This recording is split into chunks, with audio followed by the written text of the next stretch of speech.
Um dos lugares comuns mais repetidos, sempre que a gente tem eleição presidencial, junto com as eleições para os governos estaduais, é de que importa demais ter um bom palanque nos estados, sobretudo, claro, aqueles estados mais populosos, com os maiores eleitorados, para se sair bem na eleição presidencial. Não que isso não seja verdade, mas é preciso também ver os limites dessa ideia. E os limites têm a ver com um fato de que o eleitorado ele vota para prefeito ou para governador ou para presidente, olhando para o que ocorre naquela eleição e o que tem a ver com aquele nível de governo. Claro, eleição para prefeito é separada, mas governador e presidente ocorre ao mesmo tempo, daí a preocupação em gerar essa espécie de sinergia entre os dois âmbitos. Acontece que, na realidade, o eleitor não vai votar no candidato a presidente porque o candidato a governador é alguém do seu agrado ou vice-versa. Ter um candidato forte concorrendo no nível estadual pode até ajudar, né? Tem ali um palanque que vai chamar atenção, né? Gera ali um certo empréstimo de prestígio, mas não vai além disso.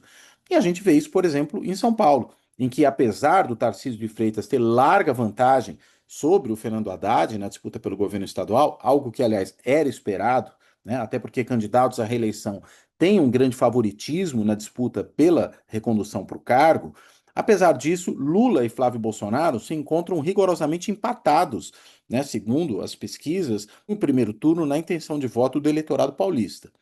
E isso, aliás, mostra que o eleitorado faz duas escolhas separadas. É melhor ter um candidato forte? Pode até ser, mas não é isso que vai definir a eleição. Não ter candidato nenhum seria ruim? Possivelmente. Mas, de novo, não é por aí que a coisa caminha. A gente viu todo o esforço que houve para ter em Minas uma candidatura forte, como a do senador Rodrigo Pacheco, que no fim, como se esperava, não quis ser candidato. Aliás, ele dizia isso há muito tempo.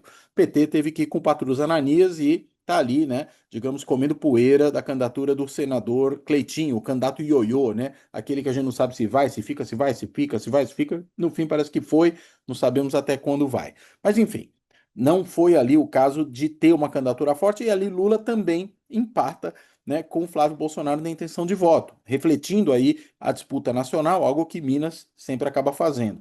A questão é, governadores bem avaliados, seja bom ou não o seu governo na prática, mas tendo uma boa avaliação, uma avaliação razoável que seja por parte do eleitor, tendem a se reeleger. O que joga, inclusive, água no moinho de candidaturas como a de Eumano de Freitas no Ceará, a de Jerônimo na Bahia, né, candidatos petistas em estados onde o Lula é muito favorito, mas que podem se sair bem, não porque tem o Lula como candidato a presidente, mas porque tem uma avaliação positiva. E isso, claro, a despeito de terem concorrentes fortes. Caso de Ciro Gomes no Ceará, esse candidato aí que se move pelo ressentimento, né? Teve ali por anos uma trajetória na esquerda, ainda que tenha nascido na direita, na arena, lá atrás, né? Mas foi fazendo uma mudança para a esquerda e de repente volta para a direita ao ponto de se compor com Flávio Bolsonaro no Ceará e fazer acenos, né? Inclusive elogios, tecendo elogios a figuras como Ronaldo Caiado e Renan Santos. Mas, a despeito disso, me parece que o Eumano de Freitas tem aí uma grande chance de vencer, já que é um governador no cargo, com avaliação razoável, embora enfrente um ex-governador com essas outras características que eu acabei de mencionar. E a mesma coisa vale para Jerônimo na Bahia. Tem um concorrente forte, que é a Semineto, né? Não tem lá uma super avaliação, mas também não é uma avaliação ruim no estado. Também pode aí alimentar esperanças de que chegue bem ao final da corrida eleitoral no estado. De novo, não porque Lula é forte, mas porque a candidatura estadual ali tende a ser positiva. Então, acho que é importante ter claros esses limites.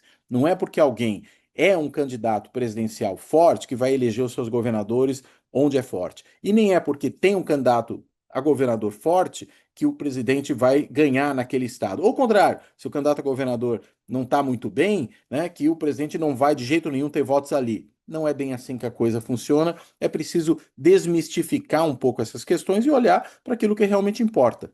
O eleitorado leva em consideração o que está em jogo naquela eleição em que ele vota, seja eleição de governador, seja eleição de presidente, ainda que elas aconteçam simultaneamente. Ele sabe o que está escolhendo e em quem está votando, não vai votar por um voto na inércia do voto que dá no outro âmbito.